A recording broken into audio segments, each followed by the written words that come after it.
Film की शुरुआत होती है एक लड़के से जिसका नाम है मिताया। वो अकेला और डरा सहमा खड़ा है एक सब स्टेशन में। उसे ऐसा लग रहा है जैसे वो किसी मजे में फंस गया हो, ऐसी जगह जहां से निकलने का कोई रास्ता ही नहीं। हर बार जब वो एग्जिट नंबर 8 से आगे जाने की कोशिश करता तो चक्कर काटते हुए वापस उसी जगह पहुंच जाता, और हर बार उसके सामने से एक अजीब आदमी गुजरता, चुपचाप, बिना कुछ कहे। मिताया के दिल में डर तो था, लेकिन हिम्मत जुटाकर उसने सोचा कि क्यों न उससे रास्ता पूछ लिया जाए। जैसे ही उसने पीछे मुड़कर देखने की कोशिश की, वो आदमी ठीक उसके पीछे खड़ा था। उसके होठों पर एक अजीब सा रहस्यमयी मुस्कान थी, जैसे उसने मिताया के दिमाग के सारे ख्याल पढ़ लिए हों। मिताया का खून जम गया। उसने कुछ भी पूछने की हिम्मत नहीं की और वहां से भाग निकला। भागते भागते उसकी नज़र एक बोर्ड पर पड़ी। उस पर लिखा था एग्जिट 0, लेकिन ठीक उसके ऊपर वाले बोर्ड पर साफ साफ लिखा था एग्जिट 8। ये देखकर उसके रोंगटे खड़े हो गए। एक बार नहीं, 100 बार नहीं, मिताया ने उस जगह से निकलने की कोशिश की, मगर हर रास्ता मानो नकली दरवाजों की तरह बना था जहां से निकलना नामुमकिन था। वो बार बार उसी भूल भुलैया में भटकता रहा। उसने इमरजेंसी कॉल करने की कोशिश की, लेकिन सभी इंटरकॉम खराब थे और उसके फोन में भी नेटवर्क का नामो निशान नहीं था। थक कर वो वहीं रुक गया। तभी उसकी नज़र दीवार पर टंगी एक तस्वीर पर पड़ी, जिसमें चींटियां एक अजीब सी लूप में फंसी हुई थीं। वो चींटियां भी उसी की तरह मंजिल ढूंढ रही थीं, मगर वहां कोई मंजिल थी ही नहीं। ये देखकर मिताया का यकीन और मजबूत हो गया कि वो भी उसी तरह की लूप में फंस चुका है जहां से बाहर निकलना नामुमकिन है। अभी वो यही सोच ही रहा था कि अचानक एग्जिट 8 वाले बोर्ड से लाल लाल खून टपकना शुरू हो गया। वो खून सीधे मिताया के चेहरे पर गिरा। उसकी चीख निकल गई। डर के मारे वो आगे भागने के बजाय पीछे की ओर भागा। और तभी सब कुछ बदल गया। जिस बोर्ड पर पहले एग्जिट 0 लिखा था, अब वहां साफ शब्दों में एग्जिट 1 लिखा था। बाकी सब कुछ वैसा ही था, लेकिन ये बदलाव बहुत बड़ा था। इस बोर्ड पर कुछ संकेत भी लिखे थे। उनमें से एक था, ध्यान दो, अगर तुम्हें कुछ बदलता हुआ या असामान्य दिखे तो तुरंत पीछे भागो, और अगर सब कुछ सामान्य लगे तो हमेशा एग्जिट 8 की ओर बढ़ते रहो। मिताया ने समझ लिया कि वो लाल द्रव का गिरना एक असामान्यता थी, और डर के मारे पीछे भागने की वजह से ही वो 0 से एग्जिट 1 तक पहुंच पाया।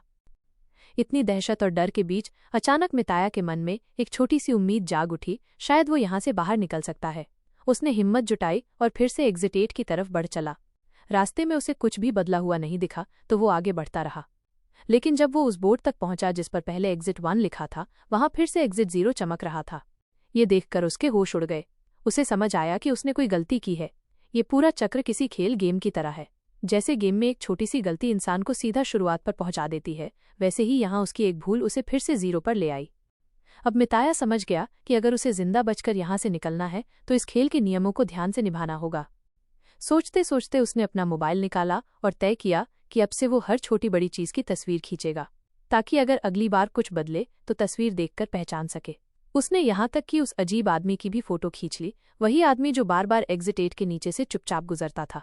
अब तक सब कुछ सामान्य था, कोई असामान्यता नहीं दिखी, इसलिए मिताया आगे बढ़ता रहा। और जब वो दूसरे बोर्ड तक पहुंचा तो उस पर साफ साफ लिखा था एग्जिट 1। उसका अंदाजा बिल्कुल सही निकला। अभी तक कोई बदलाव नहीं हुआ था और इसीलिए उसने पहला लेवल पार कर लिया था। अब बारी थी लेवल 2 की। मिताया जानता था कि उसे फिर से आगे बढ़कर बदलाव को ढूंढना होगा। वो चलते हुए जैसे ही अपनी खींची तस्वीरें देखने के लिए मोबाइल खोलता है, उसकी सांसें अटक गईं। सारी तस्वीरें धुंधली हो चुकी थीं, इतनी धुंधली कि उनमें कुछ भी साफ दिखाई नहीं दे रहा था। उसने समझ लिया कि ये खेल उसके मोबाइल से नहीं बल्कि सिर्फ उसके दिमाग से खेला जा सकता है। जीतने का रास्ता उसी की समझ पर टिका है।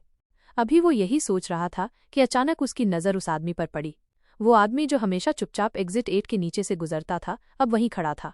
मिताया तुरंत समझ गया यही असामान्यता है, और बिना देर किए वो पीछे की ओर दौड़ पड़ा। लेकिन इस बार खतरा और बड़ा था। वो आदमी अब उसके पीछे दौड़ रहा था। डर की बात ये थी कि उसने चलते हुए कदमों से पीछा नहीं किया, बल्कि जैसे ही मिताया पीछे मुड़कर देखता, वो आदमी हर बार ठीक उसके पीछे मौजूद होता, जैसे उसकी परछाई। डर से मिताया का दिल जोर जोर से धड़कने लगा। वो भागते भागते गिर पड़ा। जब दोबारा उठकर उसने चारों तरफ देखा तो पाया कि वो वापस एग्जिट 0 वाले बोर्ड तक आ चुका है, मगर इस बार बोर्ड पर लिखा था एग्जिट 2, और उस डरावने आदमी का कहीं नामो निशान नहीं था। इसका मतलब साफ था, मिताया ने दूसरा लेवल भी पार कर लिया था। 2 लेवल पार करने के बाद उसके दिल में डर से ज्यादा आत्मविश्वास भरने लगा। अब वो और भी हिम्मत से सोचने लगा, हर चीज को याद रखने लगा और अगले बदलाव को ढूंढने के लिए सतर्क हो गया। मिताया उसी अजीब सी भूल भुलैया में भटक रहा था जब अचानक उसे कहीं से बच्चे के रोने की आवाज सुनाई दी। आवाज पास ही रखे एक लॉकर से आ रही थी। उसका दिल जोर जोर से धड़कने लगा। कांपते हाथों से उसने धीरे धीरे लॉक खोलना शुरू किया। जैसे ही ताला खुला, उसने अंदर जो देखा वो इतना डरावना था कि उसका खून सूख गया। असली दृश्य तो उसकी आंखों ने देखा, लेकिन स्क्रीन पर कुछ नहीं दिखाया गया। मिताया चीखते हुए पीछे भाग पड़ा। डर के इस पल ने उसे सीधे तीसरे लेवल तक पहुंचा दिया। अब एग्जिट 0 की जगह बोर्ड पर लिखा था एग्जिट 3। उसके भीतर थोड़ी उम्मीद जगी, अब बस 5 और लेवल बाकी थे। उसके बाद वो कॉरिडोर तक पहुंचकर इस खौफनाक खेल से निकल सकता था। वो फिर से एग्जिट 8 की तरफ बढ़ने लगा और हर चीज को बहुत ध्यान से देखने लगा, मगर इस बार उसे ऐसा महसूस हो रहा था मानो कोई उसकी हर हरकत को देख रहा हो। उसने दीवार पर टंगी तस्वीरों की तरफ देखा और उसकी रूह कांप उठी। तस्वीरों के लोग, जिनकी आंखें अब तक स्थिर थीं, धीरे धीरे गोल गोल घूमकर सीधे उसकी तरफ घूरने लगे। ये असामान्यता साफ थी। मिताया तुरंत उल्टा भागा और तभी बोर्ड बदल गया। अब उस पर लिखा था एग्जिट 4। वो खुशी से झूम उठा। मैंने आधा खेल जीत लिया है। मगर उसके साथ साथ उसके भीतर घबराहट भी बढ़ने लगी थी, क्योंकि अब उसे साफ समझ आ चुका था, अगर उसने जरा भी चूक की तो फिर से 0 पर लौट जाएगा। एक एक कदम फूंक फूंक कर रखते हुए वो आगे बढ़ा। तभी उसका फोन बजा। स्क्रीन पर उसकी गर्लफ्रेंड का नाम चमक रहा था। मिताया का दिल और जोर से धड़कने लगा। उसे अजीब सा लगा, क्योंकि कुछ ही दिन पहले उन्होंने एक दूसरे से अलग होने का फैसला लिया था। लेकिन जैसे ही उसने कॉल उठाई, दूसरी तरफ से जो शब्द सुनाई दिए, उससे उसकी रूह कांप गई। उसकी गर्लफ्रेंड ने कहा, मिताया, तुम पापा बनने वाले हो। उसने आगे जोड़ा, फैसला तुम्हारा है। अगर तुम चाहते हो कि ये बच्चा इस दुनिया में आए तो मैं फिर से तुम्हारे पास लौटने को तैयार हूं। ये सुनकर मिताया का दिल अजीब सा भारी हो गया। उसके भीतर एक तूफान उठने लगा, डर, जिम्मेदारी और अतीत की यादें सब एक साथ। मिताया के दिमाग में अचानक कुछ दिन पहले की एक घटना कौंध गई। वो ट्रेन में बैठा था। बगल में एक छोटा बच्चा लगातार रो रहा था। उसकी माँ उसे चुप कराने की कोशिश कर रही थी। तभी एक आदमी चिल्लाकर उस बच्चे और उसकी माँ दोनों को डांटने लगा। मिताया का दिल चाहता था कि वो उस औरत और बच्चे का साथ दे, उस आदमी को चुप कराए, लेकिन उसके पास हिम्मत नहीं थी। वो बस चुपचाप सब देखता रहा। उसी वक्त उसके मन में ये सवाल उठा, अगर मैं अपने बच्चे के लिए भी आवाज नहीं उठा पाया तो मैं पिता कहलाने लायक कैसे हूँ? ये सोचकर वो और भी उलझ गया। और तभी अचानक उसका फोन बजा। उसकी गर्लफ्रेंड का कॉल था, लेकिन मिताया ने उलझन में वो कॉल काट दिया। जैसे ही कॉल डिस्कनेक्ट हुआ, उसके सामने का एग्जिट बोर्ड, जिस पर कुछ देर पहले एग्जिट 4 लिखा था, फिर से बदलकर 0 हो गया। मिताया के चेहरे से खून खींच लिया गया। उसने एक बहुत बड़ी गलती कर दी थी। उसे तो पहले से पता था कि इस भूल भुलैया में नेटवर्क नहीं आता, यानी ये कॉल अपने आप में सबसे बड़ा बदलाव था। उसे उसी वक्त पीछे भागना चाहिए था, लेकिन उसने उस इशारे को नजरअंदाज कर दिया। नतीजा ये हुआ कि जहां वो आधा रास्ता पार कर चुका था, वहीं अब फिर से शुरुआत पर आ गया था एग्जिट 0।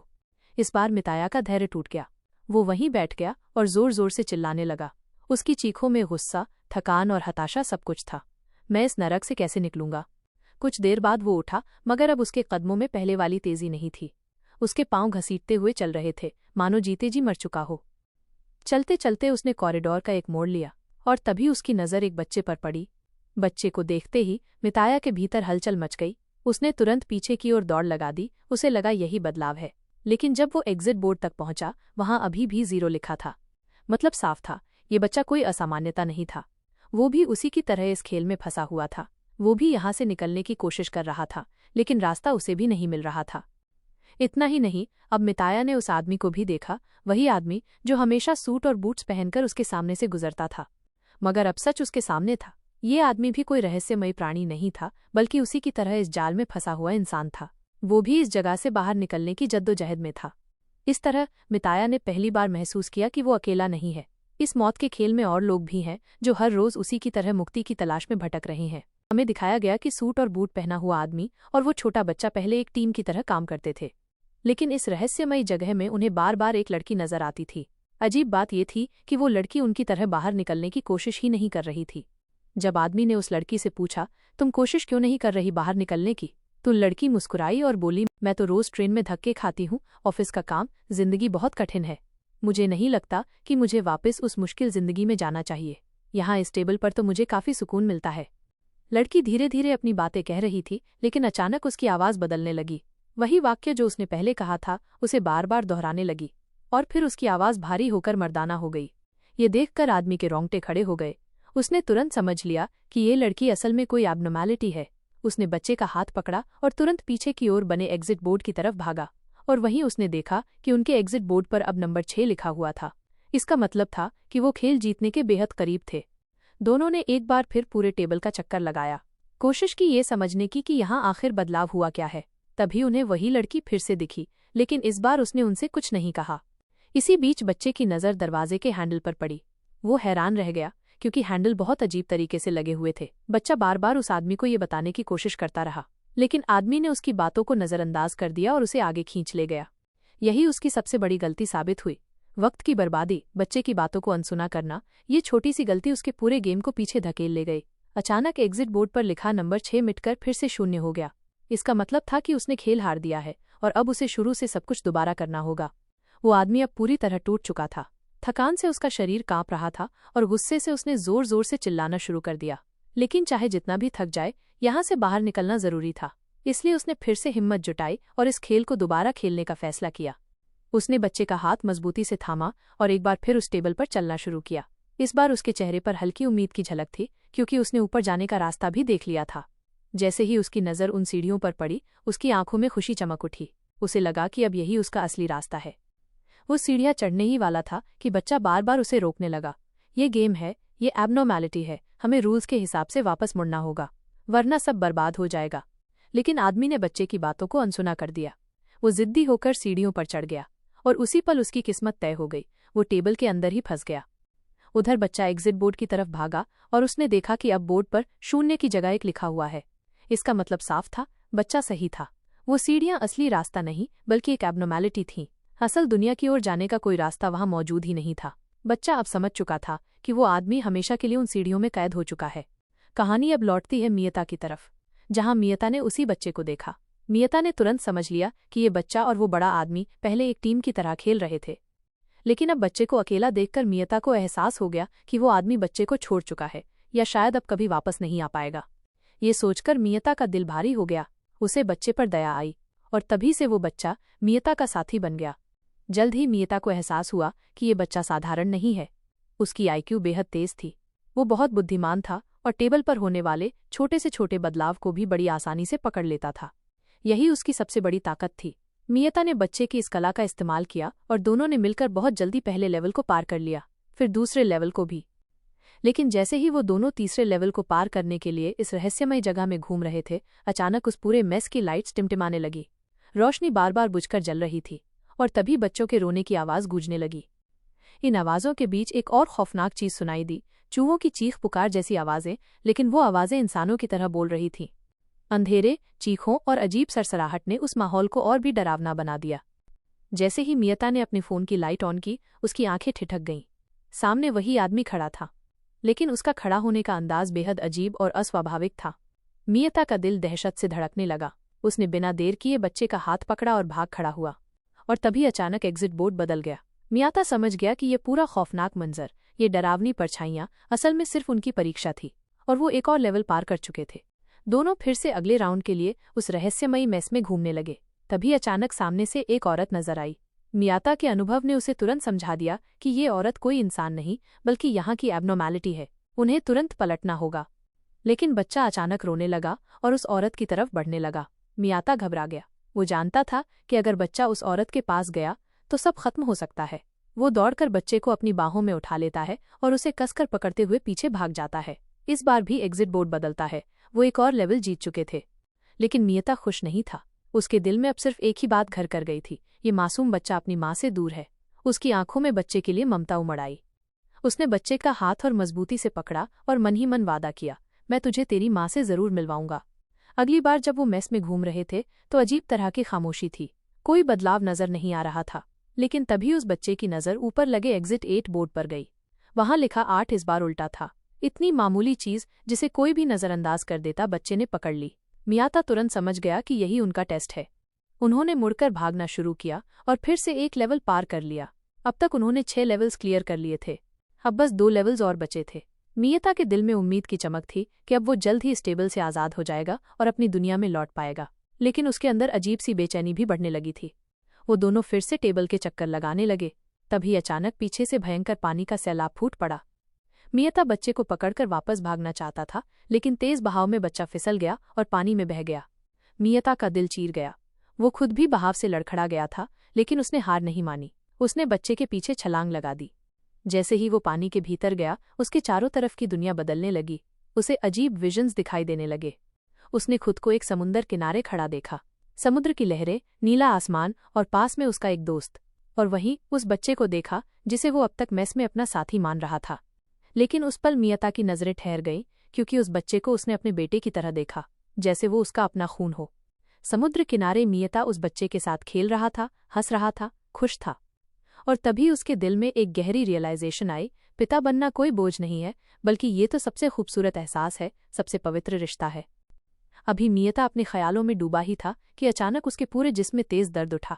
उसकी आंखें खुलीं और वो हकीकत में लौट आया। मियता और वो बच्चा अब भी उस पानी में बुरी तरह फंसे हुए थे। मियता ने अपनी आखिरी ताकत समेटी। उसने बच्चे को ऊपर उठाया और उसे पानी से बचाने की कोशिश की। बहते बहते उसने बच्चे को एग्जिट 8 के बोर्ड पर चढ़ा दिया, लेकिन खुद पानी के तेज बहाव में बह गया। दृश्य कटा और कुछ देर बाद दिखाया गया कि छोटा बच्चा धीरे धीरे होश में आता है। उसकी आंखें खुलती हैं और वो देखता है कि वो किसी उजड़े हुए बर्बाद जगह पर पड़ा है। लेकिन हैरानी की बात यह थी कि उस बच्चे को अब भी हर रास्ता, हर नियम याद था। वो पीछे मुड़ता है और बोर्ड पर नजर डालता है। एग्जिट बोर्ड पर अब 7 लिखा था, यानी उन्होंने एक और लेवल पार कर लिया था। अब बस आखिरी लेवल बचा था, लेकिन मियता उसके साथ नहीं था। दूसरी ओर मियता को दिखाया गया, वो भी किसी तरह आखिरी लेवल यानी लेवल 8 तक पहुंच चुका था। लेकिन उसके चेहरे पर खुशी नहीं, बल्कि हैरानी थी। उसे समझ नहीं आ रहा था कि ये उसकी जीत है या फिर कोई नया जाल। सामने सीढ़ियां थीं और उन सीढ़ियों पर लोग ऊपर जाते दिख रहे थे। मियता उलझ गया, क्या वो वापस मुड़े या आगे बढ़े। इसी उलझन में उसने कदम आगे बढ़ाए। तभी उसके फोन में नेटवर्क आ गया। स्क्रीन पर सिग्नल की लाइनों ने चमकते ही मियता के चेहरे पर एक हल्की मुस्कान ला दी। उसने तुरंत अपने दोस्त को फोन लगाया। कॉल उठते ही उसने कहा, मैं तैयार हूं इस जिम्मेदारी को उठाने के लिए। मियता को एहसास हो गया था कि अब वो पिता बनने के लिए भी तैयार है। वो सीढ़ियां चढ़ते हुए मेट्रो में दाखिल होता है। पर हैरानी की बात यह थी कि मेट्रो के अंदर सब कुछ उसे बहुत जाना पहचाना लग रहा था। कुछ ही देर में वहां एक बच्चा रोने लगता है और एक आदमी उस बच्चे और उसकी मां को डांटना शुरू कर देता है। मियता की सांसें रुक गईं। यही वही सीन था जो उसने फिल्म की शुरुआत में अपने दिमाग में देखा था। उसने चारों ओर देखा, मेट्रो में बैठे लोग सब अजीब लग रहे थे। सब के सब अपने फोन में डूबे हुए, मानो रोबोट हो। यही मियता का दिल टूट गया। उसे समझ आ गया कि वो अब भी इस खेल से बाहर नहीं निकला। दरअसल उसने लेवल 6 के बाद 7 क्लियर नहीं किया था। वो बीच का लेवल स्किप कर चुका था। और अब ये पूरा मंजर, ये मेट्रो, ये लोग, सब उसी लूप का हिस्सा था। मियता की सबसे बड़ी गलती ये थी कि उसने एब्नॉर्मैलिटी पहचानने के बाद भी पीछे मुड़ने की जगह आगे बढ़ना चुना। और इसी वजह से अब वो फिर उसी अंतहीन चक्रव्यूह में फंस गया जहां से निकलने की उसकी कोशिश बेकार हो गई। कैमरा धीरे धीरे मियता के चेहरे पर जूम करता है, उसकी आंखों में डर, निराशा और फंस जाने का एहसास, और यहीं पर स्क्रीन ब्लैक हो जाती है। फिल्म का अंत इस सवाल पर छोड़ दिया जाता है, क्या मियता कभी इस एंडलेस लूप से बाहर निकल पाएगा, या हमेशा के लिए इसी टेबल की भूल भुलैया में कैद रह जाएगा। अगर आपको ये रहस्यमय कहानी पसंद आई हो तो चैनल को सब्सक्राइब करना मत भूलिए, क्योंकि आगे भी आपको ऐसी ही सस्पेंस, थ्रिलर और हॉरर से भरी कहानियां देखने को मिलेंगी।